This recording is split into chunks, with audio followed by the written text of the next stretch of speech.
So we will make sure that the faith community has a seat at the table as we work to do the business of this country. We will also do what we've done in Florida.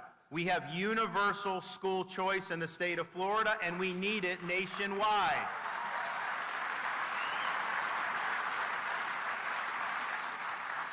On day one, we'll issue an executive order that ensures funding available to private non-religious schools must also be available to private faith-based schools.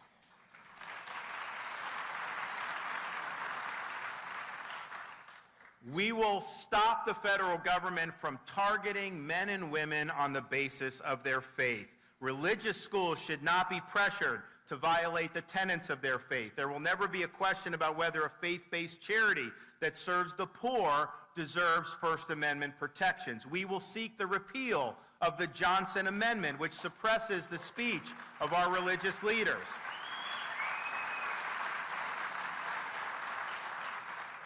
.303 Creative and Masterpiece Cake Shop shouldn't have even gone to court. And so what we'll recognize is our laws need to prevent the litigation in the first place. Oftentimes, the process itself is the punishment. Those days are going to be over where you can be harassed on the basis of your faith.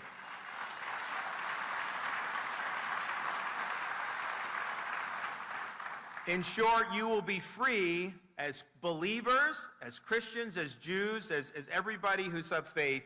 You will be free to worship and live out your faith in this country, period.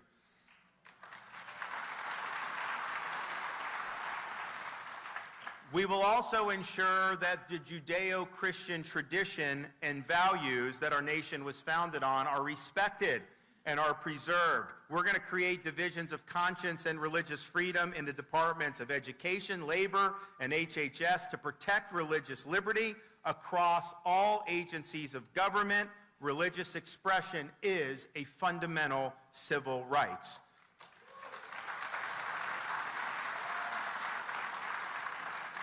We will ensure that any accommodation given for a secular purpose must also be extended to those who have religious motivations. And I will clarify that whenever sex and gender appear in a government document, we refer to the only two sexes that actually exist.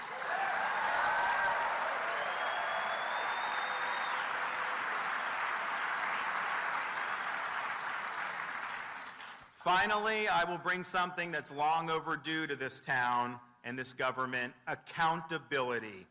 Even when God-fearing citizens have won in court, they have been forced to go through the time-consuming and invasive processes. My Department of Justice will investigate and prosecute attacks on faith-based pregnancy crisis centers and pro-life activists, which the Biden administration is currently ignoring, and they're letting this go on. If government suits targeting faith communities are dismissed in court, there will be consequences against those who brought them, and believe me, we will support quickly dismissing these meritless lawsuits. When my administration goes to court, it will be to defend religious freedom, not to attack religious freedom. Now, all this is fine and good, but I think the question is, we've heard a lot of people often promise things and then under-deliver on those promises. That's pretty much almost anyone that runs for office, except for us in the state of Florida.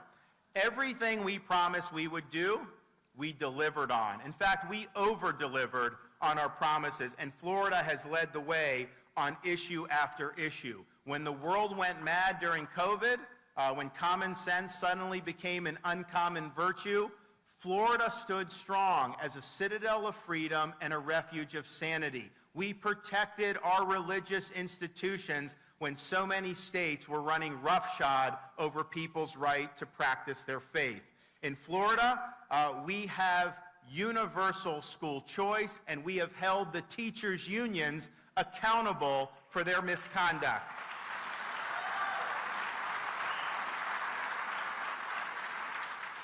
We now have scholarships of $8,000 per child, and that includes all religious education. Other states that have school choice exclude religious schools from these scholarship programs, not the state of Florida.